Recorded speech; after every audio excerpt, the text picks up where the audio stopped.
Hey guys, how's it going? This is JRat.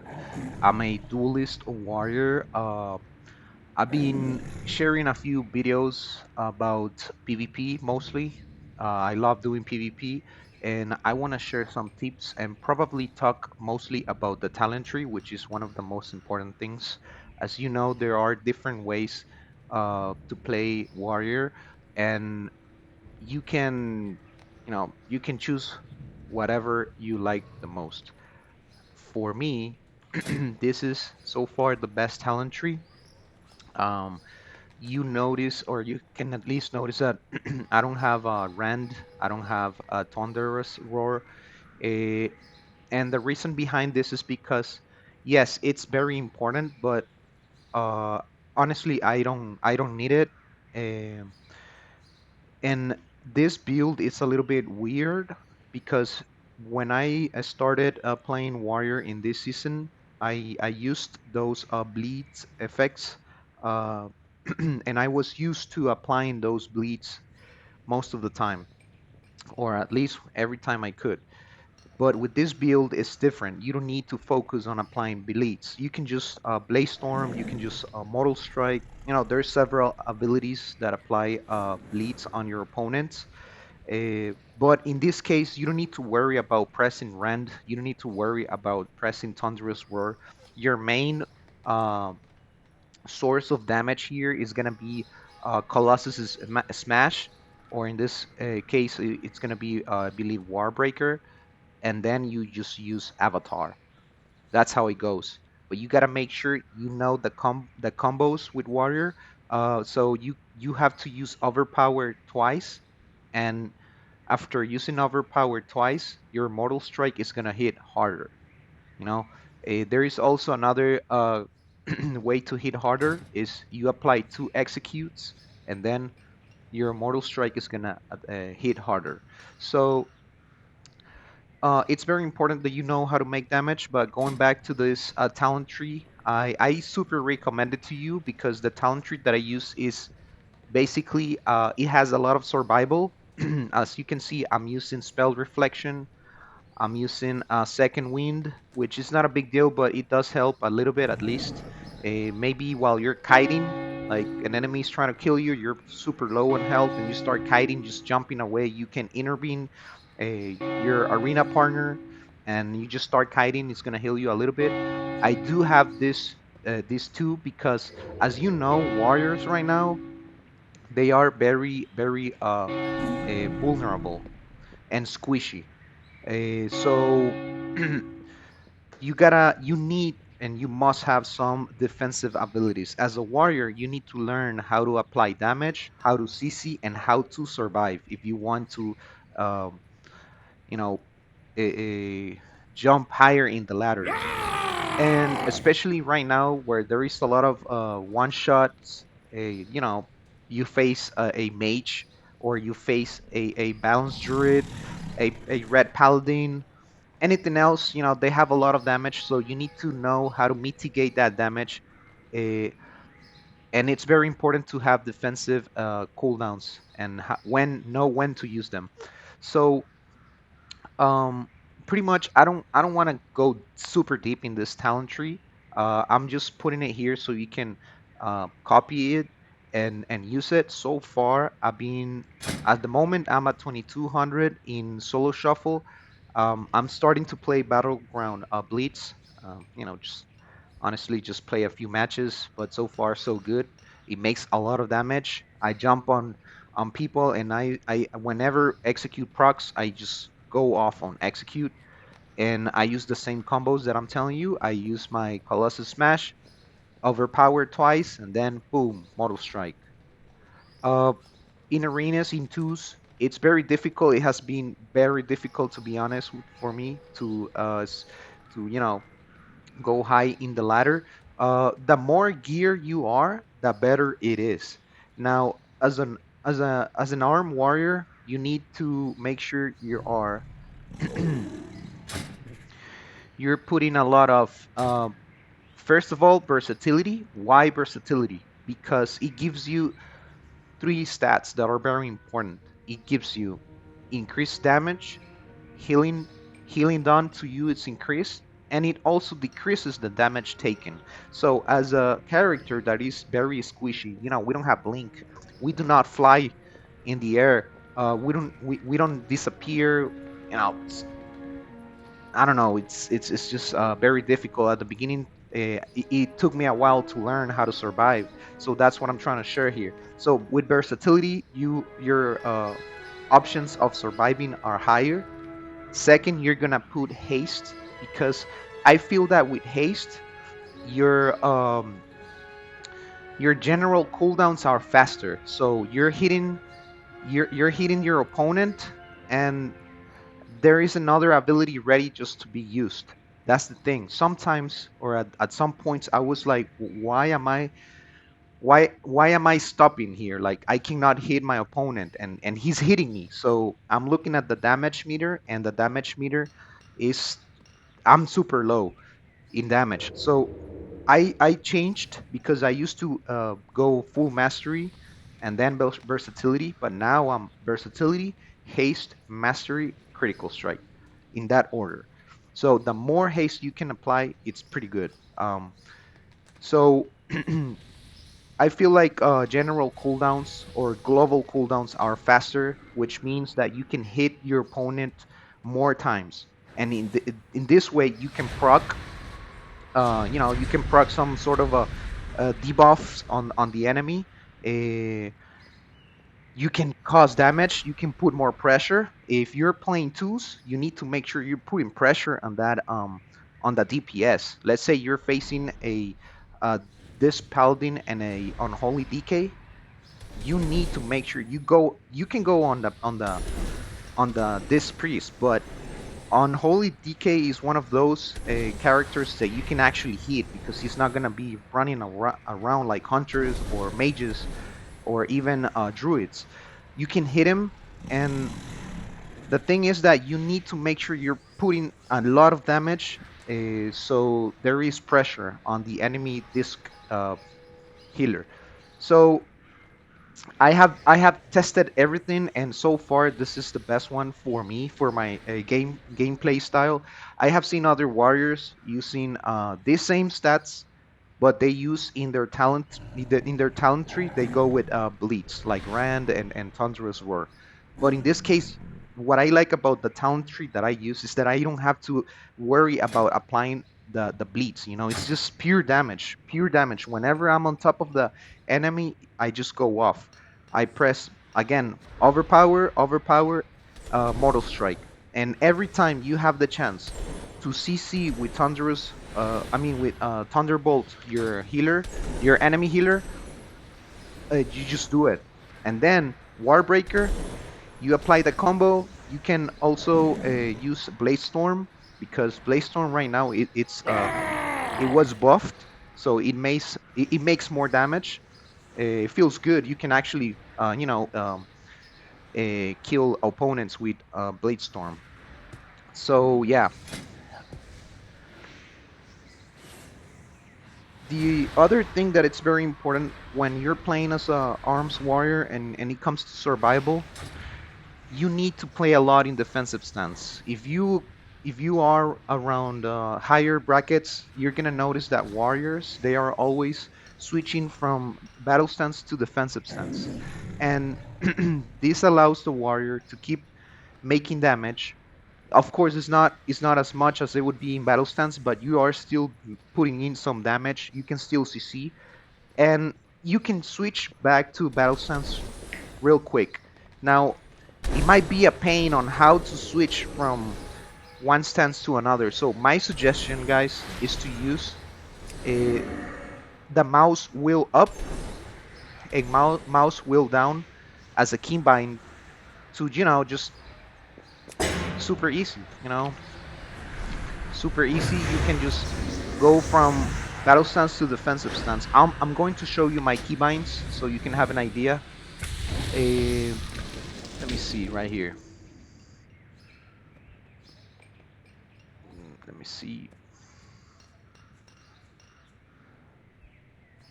This is mouse button. Nope. It has to be this one. Shift mouse wheel up. Shift. mouse wheel down. That's for a different one. This is what I use to intervene and Stormbolt my focus.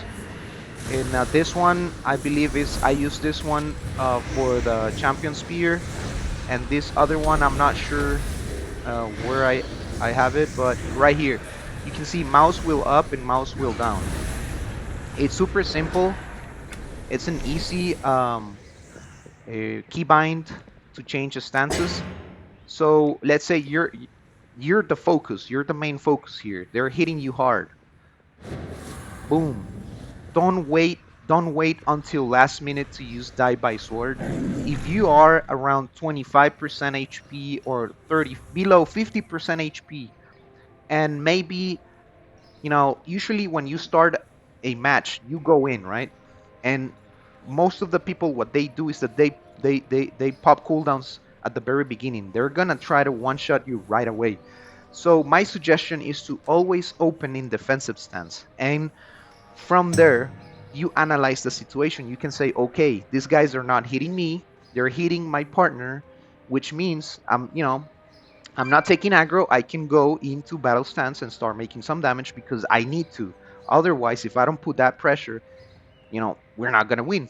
So that's the first thing that you need to know. Who are they hitting? Second, you can well, if they're not hitting you, that's what you need to do. If they are hitting you, my suggestion is to be in defensive stance and check on your HP bar, and depending on your HP, you can switch back to battle stance. If you notice that the healer is capable of topping you, like healing you full bar, go back to battle stance and start putting some damage. So the first thing that you want to do, of course, when you jump in, you want to stack your Slayer stacks. You go in, you obviously do this, you use Warbreaker, and you can use Blaze Storm, and you'll see the stacks right here: 3, 4, 5, 6, 7, 8, and I believe if you use XP, you'll stack more. 10. So those stacks are very important because it's gonna increase your damage by 10%. So jumping in, you gotta create a macro with charge, sweeping strikes, because you must pop sweeping strikes every time you can, because you're gonna be hitting the enemy twice, and you can cleave the people, anyone else who's next to you. You can cleave, and you're dropping more damage. Uh, another ability that I have in my charge is the spell reflection. So I have charge, sweeping strikes, and spell reflection. Have you noticed that sometimes you jump into warlocks and they like fear you, or shadow priests and they fear you, or into hunters and they stun you? So that's the reason you're gonna jump with charge and spell reflection, because it's really hard to be chasing down hunters, mages. So by using a spell reflection, you're gonna like at least avoid being interrupted, and you can still hit the enemy. And he's gonna be like, oh, I used my defensive cooldowns, but it didn't work, and I still have this guy on top of me. I need to use other defensive cooldowns, and so you're creating pressure on the enemy already. So if you need to make sure you're putting the stacks, right? You have all the stacks, you're in defensive stance. The quickest way to do it is using sweeping strikes and blaze storm, right? And once you have that, let's say you're in defensive stance and you're like, okay, it's time to pull out some damage. You can, if you need to put the spear right away on this guy. Right now I don't have a Warbreaker, I just use it, but whatever. Let's say we're in the middle of the match, I'm not gonna be waiting for Warbreaker. I can still, of course you're gonna make more damage, but I can still do some decent damage with Avatar. And you don't want to save Avatar for one special moment. You need to use it right away, because if the match, let's say Avatar's cooldown is 1 minute and you play a 6-minute match, if you use Avatar at the very beginning, this means you're gonna be able to use it again in minute 2:30, 2.30 for instance. So the more you use, or the earliest you use Avatar, it means you're gonna use it more during the whole arena match, and eventually your DPS is gonna be higher, and you are going to create more winning opportunities. This is like probabilities. If you don't use Avatar, your probabilities of winning are gonna be less. Why? Because when you use Avatar, that 20% increased damage that it gives you allows you to do some insane damage, and you out of nowhere you can just use the combo that I was telling you: Warbreaker, overpower, Mortal Strike, and then you're gonna notice the enemy is gonna drop to a point where you can start executing. And when you start executing him, he's gonna be in a lot of pressure. He's gonna be like, "Oh my God, I'm dead." So that's how it works. And if you have Champion Spear, that's even better because he's not gonna be able to run away, uh, especially with Warlocks. So okay, so this is how it is. Jump in, you go Warbreaker, you start Blaze Storming. I'm still in defensive stance. So I notice they're not hitting me, so I go off. The same thing. Overpower, Mortal Strike every time I can actually. Mortal Strike, overpower. You gotta make sure you see the focus. Let's put this guy as the focus. This is the best way to be training. Make sure your brain is used to the key bindings, and you also need to have a focus fear, so you can hit the enemy. You can see here the stacks. One. You see 2 stacks right here. Let me see if I can see the meaning. No, it doesn't. It says, alright, here, your next Mortal Strike will deal 30% increased damage. See, so it's pretty good, especially when you drop Avatar. That's how you do it. That's how you make damage. So let's say your Mortal Strike is in cooldown, your Overpower is in cooldown, and your Execute as well. What do you use? You have to use Slam. You have to use Slam. Whether it's not the best thing out there, you need to use Slam, and you're still doing some damage. You can also take a moment. If your main abilities are in cooldown, you can also take a moment to analyze real quick what you have available. You can either click on Sweeping Strikes, you can either do Ignore Pain, you can do Blade Storm, right? You can use this other ability, Impending Victory, to heal yourself. There's a lot of things you need to manage your time as a warrior, because you don't want to be not doing anything, just waiting for cooldowns. Let's say 5 seconds in an arena match, it can be a lot of time actually. 5 seconds you can kill someone. In 5 seconds you apply a fear, you have 5 seconds to burst down the enemy, otherwise you're gonna lose. So you need to make sure you're doing something with your abilities. Don't just have them there waiting to be used. Use them every time your main damage source is on cooldown. Use anything else. Just look at your bar and see what else you can use.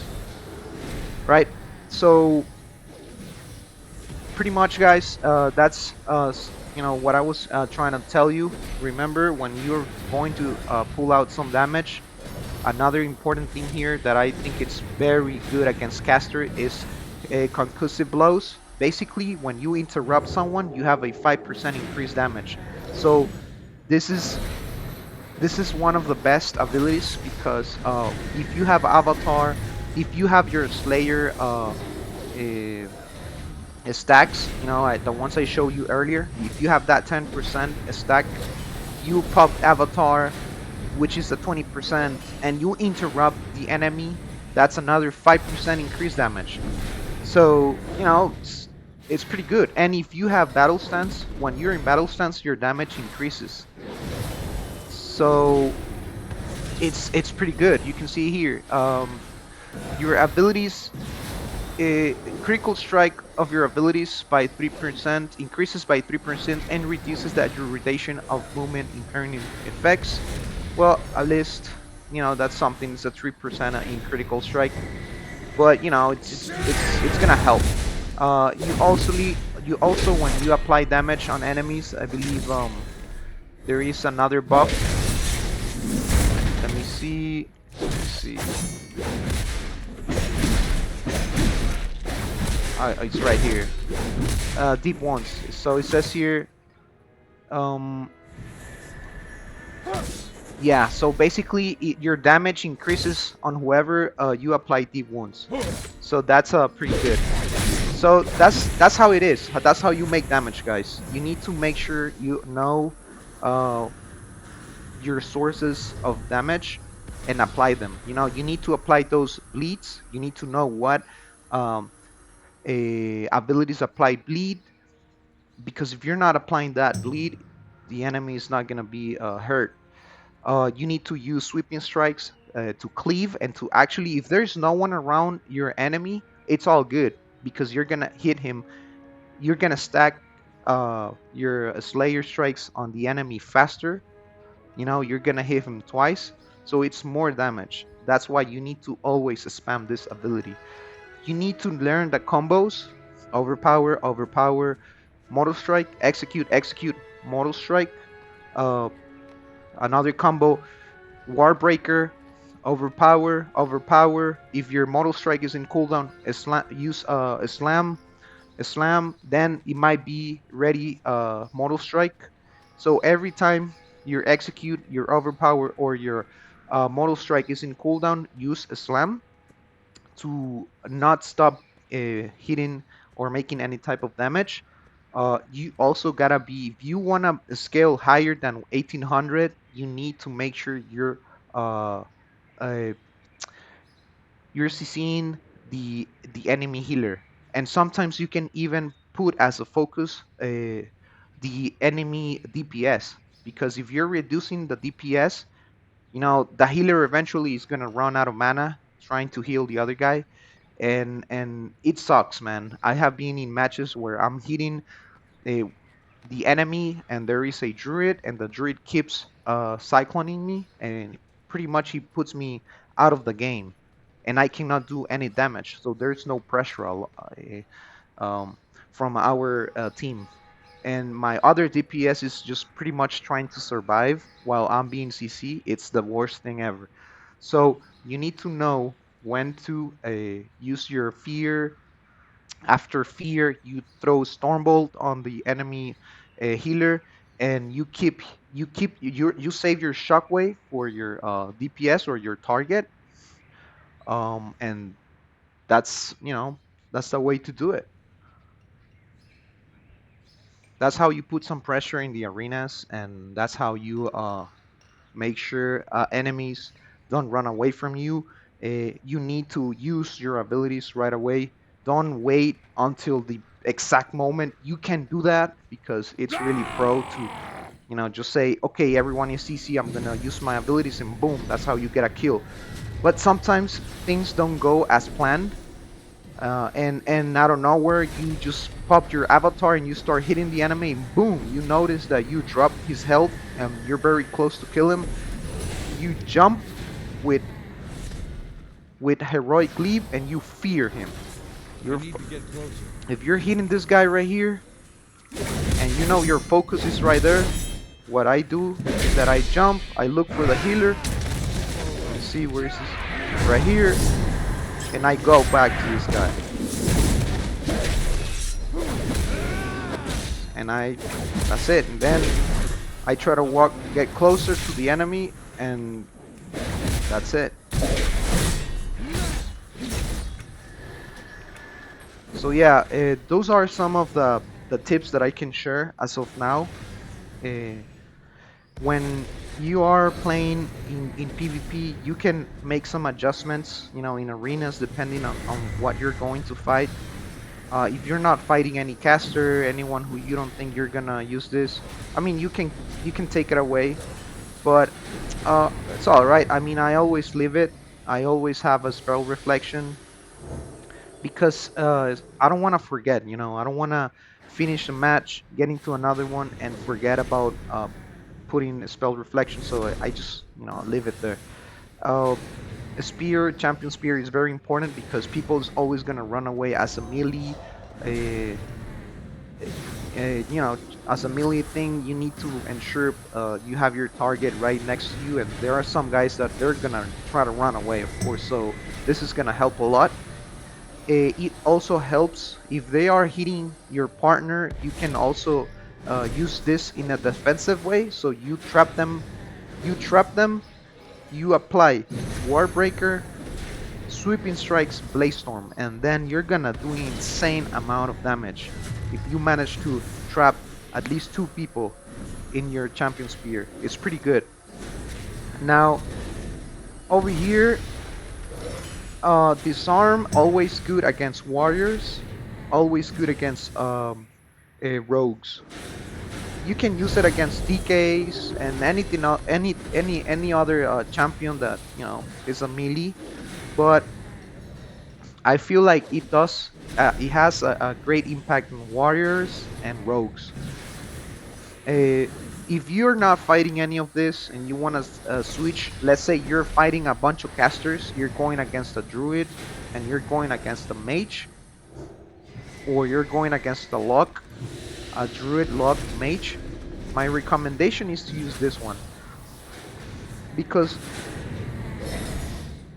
you're gonna need it. You're gonna need it to survive. You're gonna need to be in defensive stance, especially if you don't have your any charge stack available. Like you cannot charge. You have to walk up to the enemy, and the enemy, since he's range, he can slow you down with any ability. So you're gonna be just feeling dumb, and you're gonna be walking towards him. So this ability is gonna help you survive in those moments. Plus defensive stunts, and remember to use the die 2 arms every time you are below 50% damage. I mean, your health bar is 50%, I don't know, less than 50%, like 35%. Don't wait for more because you can get one-shotted.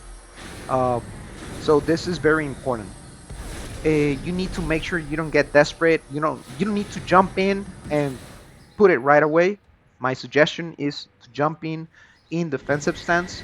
They are a good player is gonna notice that you're in defensive stance, and they will most likely try to hit the other guy because they're gonna notice that you're surviving and you can take damage. You're basically tanking their damage, so they're gonna try to switch on something else. And when you notice they switch on your partner, you can just go ham. You can go ham. Now the other thing that I like using, I always use Inner Beam. I have my macros for my healer, and I have a Inner Beam macro for my DPS. It's very important that as a warrior you use Inner Beam.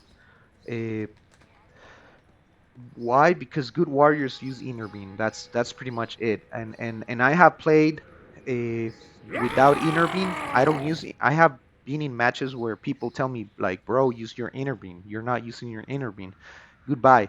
That's it. Game over for me. So my suggestion as a warrior is to always use Inner Beam. Uh, don't use it if the enemy is not, doesn't need to, because the best moment to use it or to make it more effective is if, let's say, you're facing another warrior and he pops avatar and he's hitting your hunter. So right there, you have the option to disarm the warrior. You can intervene your hunter, champion spear, and this way you're, champion spear in a defensive mode, so you can trap the warrior, and that way that warrior is not gonna do anything. So that's my suggestion. Whenever you are facing someone in the arena, you need to analyze if you think like, okay, they're gonna go me. If you feel that they're gonna hit you, go with this one. If they are not going to hit you and they don't have a warrior or a rogue, you can use this one. It's pretty good. Now these two are very basic, like you need them for sure. This one for sure you need it because of the damage that it does, and this one because it helps you CC. You have it reduces the cooldown of your fear, which is pretty good. uh, And I have, it's crazy, but when you actually start using your fear to CC and you get the chance to kill your opponent, it feels good, man. It feels beast. So that's my suggestion, to use this one, um, because maybe a priest doesn't have this ability to reduce its fear. I don't know. Maybe he does, but let's say he doesn't. You can fear him before he actually fears your healer, and then boom, you kill the DPS. So that's my suggestion here with this one. Another one that's very important, I always use Berserker Shout. Berserker Shout, because if you are playing with a paladin or anyone in a match and your healer gets feared, you can use this to break down the CC chain. Because if you let your healer stay in a fear for 7 seconds, I'm pretty sure the enemy team is gonna say, okay, after fear, I'm going to stun, and we keep doing damage. And it's tough to survive more than 15 seconds without being healed. You can get one shot, and you're gonna be forced to pop your defensive cooldowns. So you need to make sure you break down the CC chain. And this is a pretty good one, again, at least against fear, right? The other thing that you need to do is use rallying cry when you notice your party members are dying. Use rallying cry. Don't just save it for yourself. Use it, because uh, it's very important that as a warrior you use your abilities not only on yourself but on your teammates, right? So that makes a huge difference. That can add to you some extra 100 MMR right there, because not every warrior is, just, I have noticed that some warriors do, and when I notice that, I'm like, okay, this warrior is good, because it's gonna make it a little bit more difficult to me to kill his partner, right? So that's how you can tell, okay, this warrior is a beast. And if he doesn't use it, I mean, it's all good, but it's gonna be a little bit more of a challenge if you use it defensively, not only on yourself. And yeah, so honestly, I think that's pretty much it, guys. It's important to learn how to make damage, how to survive, and how to CC. So far with this things that I have been sharing, this is how I have increased my rating to 2200 in solo and 1900 in twos, which I really don't play that much. It's very frustrating. Um, I mean, I know there's tons of warriors above 22k in 2v2s, but man, it's very difficult. It's very difficult, especially fighting against hunters, because they just run away and boom, they crit you with 7 million, 8 million, even 10 million. So, I feel like it's more balanced when you play solo shuffle, and it's more fun, because what's the whole plan or point of playing something where you're just gonna be, racked back to back? It's annoying. So right now I'm playing a lot of solo shuffle. Hopefully, um, with twos I get lucky enough to hit at least 2100. We'll see. Um, but yeah, uh, obviously I'm pretty geared. So having good gear is gonna change everything. Maybe maybe there's a better way to gear the warrior, but what I'm using so far has been working. As you can see, I have a lot of versatility. I have 22% haste, and I have a lot of mastery. I mentioned in the beginning that you need to go with versatility, mastery. I still need to change some pieces of gear like this one, which I know I can change that mastery with haste. I need to change this one as well. This one already gives me haste and versatility, and I have to change this one. Um, you know, Pretty much that's what I am using. I'm also using versatility and haste in my gems. I also need to change this one, but first I will have to change these other two, because these are at 727. This one is 730, right? So yeah, you need to be very geared. You also gotta make sure you have your Reshi reps on point. And well, guys, that's pretty much it. There's a lot of things to talk about Warrior. There is uh, a lot of ways to face enemies as a warrior. There's a lot of different talents. But in conclusion, what I can tell you about this talent is that you don't need to worry about applying bleeds, right? You don't need to worry about that. Your main source of damage is Colossus Smash and then combo, combo. When you don't have your abilities in cooldown, when you have your abilities in cooldown, you can use a slam, to keep hurting the enemy. You can use a hamstring to slow him down, and that's it. Focus CC the enemy healer, and you'll see the difference. Learn how to survive. Keep yourself a lot in defensive stance. Look at your health bar. Check who the enemy is hitting, and if you notice that you're dropping your health too fast, you need to help. You need to help your healer. All right, guys. Thank you.